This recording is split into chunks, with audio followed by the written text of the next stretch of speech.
Hi, everyone. David Silverstein here with Selling to the CIO. Podcast number, I'm actually not sure, maybe 20, which would be kind of cool. I have I have with me somebody I've known for a long time in the IT world. Mike, how are you? Good, Dave. How's it going? I'm doing great. Would you just introduce yourself, tell the folks a little bit about yourself? That would be awesome.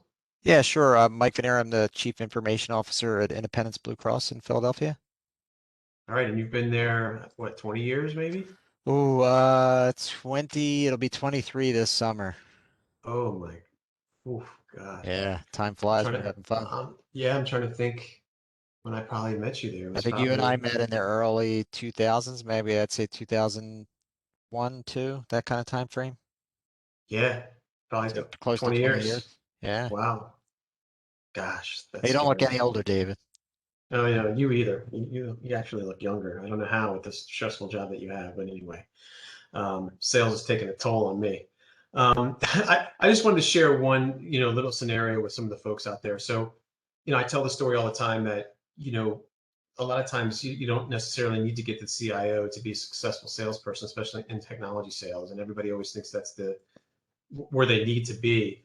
But just, when I started my career really at Sun Microsystems, I was calling Independence Blue Cross.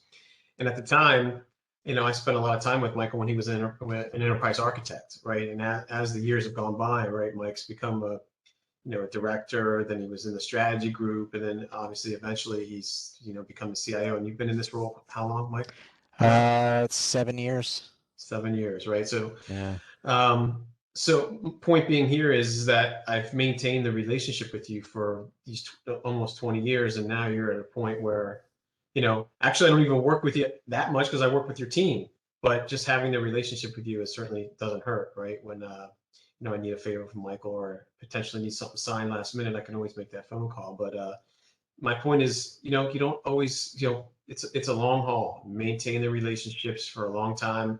I was at places where I couldn't deal with Michael, and I had to take a 4-year hiatus from dealing, calling him because it just didn't make sense at the time for what I was selling. But you know, you get my point here. These folks that are, my age now that are eventually become CIOs. So just keep those relationships long term. I guess that's the moral of the story, right? So, and I've been fortunate enough to have a nice relationship with you for a long time. So thank you for that. Yeah, thanks. It's been great. Yeah, it's been a lot of fun we've seen a lot Yes. of kids grow up, It a has, lot of yeah. good meals, Yeah. a lot of good meals Yep. together. Yep. I'm sure your wife yelling at me. I love it. So it's all good. So, so Mike, I think you get the gist of the selling to the CIO brand and what we're trying to accomplish here in the Sure. book, and trying to educate sales reps out there how to do a better job, right? Selling to IT specifically, and getting to the CIO if it's necessary. And would love to hear some of your stories, some of your tips and tricks for Sure. trying to Sure. get to you, and just some Yeah. advice out there. So I would say a couple things, and I'll always caveat with everything, but this is sort of my view of the world and the things that work for sure, me. I mean, something else might work for the next CIO, or next organization over. But first I'll piggyback off what you said around, I think you're right, right? Working with different people in the organization over time, some of those people are going to get into leadership roles, right? And decision-making roles, and it's good to build that relationship early on. But above and beyond that, I mean, I know what I value. I mean, I value my team. I have a lot of trust in my team. That's really the most important part of, any leader, right? In their role in an organization is the team that they build. hmm, So, I am going to look for recommendations from my team, right? So if my team comes to me and says, you know, we've picked solution X, or we want to go with, solution Y from, this vendor, and they've got good reasons, then I'm going to be supportive of it. It's not going to work for me if a vendor or a sales team tries to go around my team and come to me and say, hey, because this happened a lot over my career, right? Where a vendor or sales rep will try and say like, hey, we've tried to sell to your team, and they don't want to hear it for these reasons, right? So we're coming right to you. And I just, to me, that's trying to cut my team out of it does not make sense, right? I mean, that is not going to get a good reaction from me. And, I'm going to give you as a salesperson the Heisman, right? And tell you to go away and go talk to my team, right? Because that's sort of what they're there for. So I think that's sort of number one is don't try and it's tempting, right? Because I think a lot of uh, vendors do try and sell in at the top, right? They come in at the top of an organization and sell there and get sort of mandated top down. Yeah. Um, they really need to work with, the organization. Now, let me speak a little bit out of both sides of my mouth here, right? Because I think, sort of vendors just trying to do that or salespeople trying to do that on a um, particularly like a cold call basis, there's sort of no tolerance for. At the same time, Mhm. right, there are technology solutions. This happens a lot in the technology space, right, where what a vendor is trying to sell is the replacement for a person's job, right? Or either replaces it or drastically changes a person's job, right? So, there is a challenge if, like, in an organization, you as a salesperson are trying to interact with the person whose job is going to be messed up if you get hired, right? So in other words, if you have so you can just imagine this, right? I don't want to use any real examples, but you've got some solution X that automates a function, and you need 50% of the people if you implement the solution. But you're Mhm. talking to the manager or maybe even the tech lead of that area, and that person's like, well, hey, if we buy this, my world's going to be a lot smaller, right? So you do get in situations like that. So I think, those are cases where you do need to, where there is sort of I'd say a natural tension, right? With the, kind of, and then Yeah. that puts, I think it's important to have built the relationship and the trust with people in the organization so that you can, when it's appropriate, when it's the right scenario, go to, maybe the person you're used to dealing with, go to their manager to say like, hey, here's why I'm coming to you because Interesting. I'm working with so and so, but I think so and so views our solution as a threat, and this is why, because it could displace or impact their job, and this is why I think you, leader, need to maybe get involved. So I think, doing that sometimes is Mm. important, but it has to be on a very, very, you know, select basis, right? Where it's sort of clear why you're doing that, and it's clear to that leader, and it's not just an end run to get a sale, right? So I Yeah, I think never that's thought I, yeah, I never thought of that tactic before. You're true. So yeah, and then you got to be careful. Right now, everybody listening to this is going to, reach out to you and say that they won't talk to me because my solution is right, going to right. eliminate their job, right? Yeah, I mean, like So I said, yeah, I think, I have a pretty good bullshit detector, and I think, that, yeah, that stuff, I will know. And again, it's only for people that I have built a trusted relationship with, right? Someone new off the street that I've not met, I'm not gonna give that time of day to. I mean, the other thing too, I would tell people again is, the sales gimmicks don't work. mhm, The kind of the cold call, people are getting more sort of creative with the emails they send to try and get, yeah, and I look, apologize, I don't have time to take a cold call email. I'm the type of person just when I'm shopping, even if, say outside of work, I don't want the salesperson in the store coming up to me saying, how can I help you? Like that annoys me, right? I want to look, and then when I need help, then I want someone right there, right? Versus someone mhm, kind of hounding me in the store, right? Around like, hey, can I help you? And what did you think about this? Like I want someone that's sort of more there when I, have a need. So I think that like kind of the gimmicks, I think that's to me is a waste of time. I would try and spend more time getting knowledgeable about, your solution and how your solution can really help, our business, right? yeah, I think that's the thing that, that we're really looking for is how can what you're selling kind of come in and help us achieve our goals, right? Whatever those goals might be, and that kind of depends on the solution. The other thing I would tell, people, I wouldn't, and this kind of depends a little bit, depends on what you're selling, but I think, some people get hung up on trying to sort of get into this space. So if I have a vendor, I'll give you an example. And some of this is could be individual salesperson tech, some of it is an organizational tech, right? But if you're in selling me a business application, right? Let's say that does something specific for health insurers. I'm going to yeah, expect you to understand the health insurance industry because you're trying to sell me an application that deals with, something in the health insurance industry. If you're selling me a storage frame, or a piece of networking equipment, I, I don't really care that you understand healthcare. And I mean, I've had people in those spaces in kind of hard tech come mm, in and try and talk to me about HIPAA and other things. And I'm like, yeah, one, I know way more about it than you do. Two, it's almost completely irrelevant to the conversation. What I need to know is, is your solution better, faster, cheaper, at storage or networking, right, than your competitors? That's what I want you to be expert on and focus on, not to have a pretend expert or try and pretend to be knowledgeable about healthcare when Hmm. you're not, because it's not really relevant to the conversation, right? Um, and it's not relevant to the solution you're trying to sell. So I think it's another thing that I know for me is a personal turnoff when people try and, kind of come in and Pretend they know the yeah, space. pretend they know healthcare, Yeah. or sort of bring in someone that's sort of Healthcare expert. yeah, like a Right. sort of what's the right term? That's me, a Kind subject of like a matter token, expert. a token expert, right, in Yeah.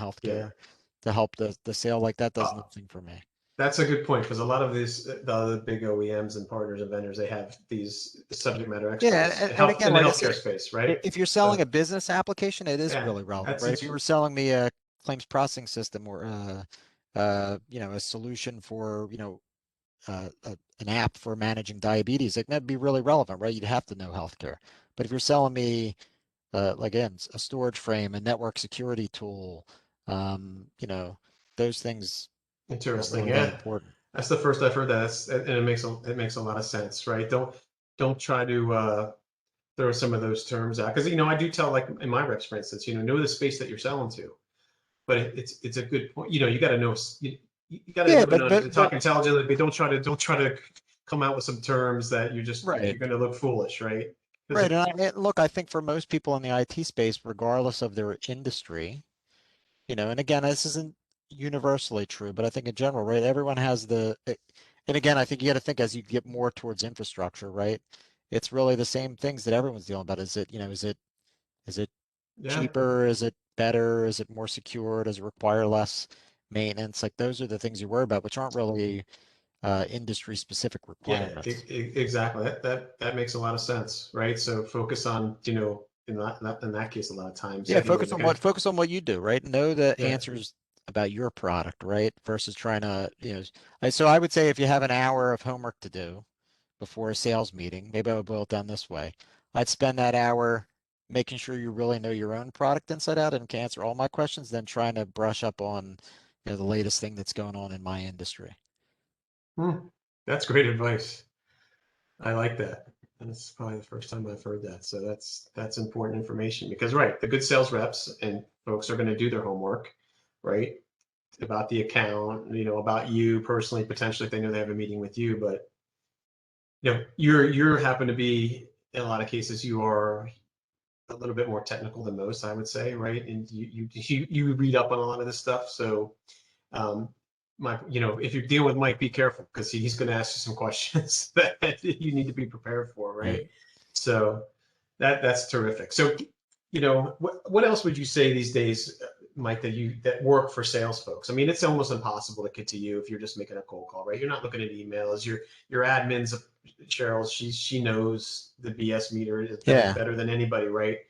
Is it referrals? Is it if the company's having success at another payer? Do you care about that, or if they've done work with other blues in the past? Like what besides getting a referral, what will catch your attention? Just timing. If you send you an email at the right time and you see something, oh, Yeah, you know what? I have to admit, I think I'm pretty tough, unfortunately. I mean, I think it's more like I gave you my example of when I'm shopping at a store. Yeah, yeah, It's when exactly. I'm interested, right? So I think Mm-hmm. about, hey, I've got a need, and then I go out and say, well, okay, what vendors are interesting in the space, and who might I want to talk to? I mean, I can think of a lot of the, other than sort of routine stuff now, and especially now my role that everything, a lot of IT stuff flows up to me. But I think of those things that I've over my career been more involved directly in. A lot of those times were us reaching out to vendors Mm, as much as they were vendors, reaching out to us, right? So I think it's right. important, the way I guess I always say it is it's important, and particularly if you think about, again, if you're from a company that has a broad product line, right? And you're selling a lot of different things, right? Versus you're a niche. I think it's what's important is making sure that a company you're dealing with knows the breadth of solutions that you have. Right. Yeah. Because again, what often happens with me is, we determine we have a need in some conversation somewhere, and it's like, okay, well, who's in the space? Like, who can offer us something, right? So, if you've got an established relationship with a company, I would make sure, and you have a new product line or you're in a new space, I would just make sure that they're aware of that so that they can, and you're, so that you're sort of top of mind if they think of a need in that space. I also Do think, every once in a while the sort of the kind of portfolio reviews, like, hey, here's the stuff in our portfolio, Yeah, right? Here are the different products we offer, like that type of overview, I think are useful. Particularly again, if you have a broader product line and you've got an established relationship, I think those are worthwhile and investments. I gotta imagine it makes it easier for you if there's a company that you can deal with on several fronts versus bringing in 10, 15 different vendors for different things Yeah, I when mean, somebody else already can solve the solution for it and yeah, I mean, there's easier. there's a right balance, right? I mean, you don't want to be over concentrated, right? Hmm. With too few vendors. You also don't want to have a different vendor for every single thing because then you have too much overhead costs, managing so many vendors. So there is a sweet spot in the middle, right? Which where you've got sort of the right balance. And I think that does involve having, some partners that can bring multiple things to the table instead of just, a different partner for every different thing that you need. Yeah, well, that's awesome. That's great advice. Believe it or not, we're already up against it, and I've heard a couple things, right? You know, you've hired a team that you trust to make some technology decisions for you. Obviously, you can't get involved in everything. You're trying to deal with the business and the strategy of the company, right? So I say to people, folks, Mike Vennera doesn't give two shits about, what storage vendor he's bringing in necessarily, right? If his team feels trusted and they've done their vetting, you're going to go with that suggestion most of the time. So don't try calling them and say, hey, your team didn't listen to me, right? I need to talk to you. I don't, that's not going to work most of the time, right? I've seen that firsthand at your place. And then the other thing I got out of this really thing, right? If you're, you don't care so much if you're selling a kind of widget that you know about healthcare, but if you're selling a kind of some business application, you better make sure you know how this impacts the other payers and Right. other But like if you're that. selling So widgets, really no widgets. exactly, know the Yeah. product. So Mike, this was great. I really appreciate your insight. I really appreciate your partnership over the years and your friendship. And thanks for doing this. I really appreciate it. Any last words of wisdom out there for No, I anybody? think I think we covered it all. So, All right, I all right. appreciate Thanks a it. lot. I'll talk to you soon. Thanks, bud. Bye bye.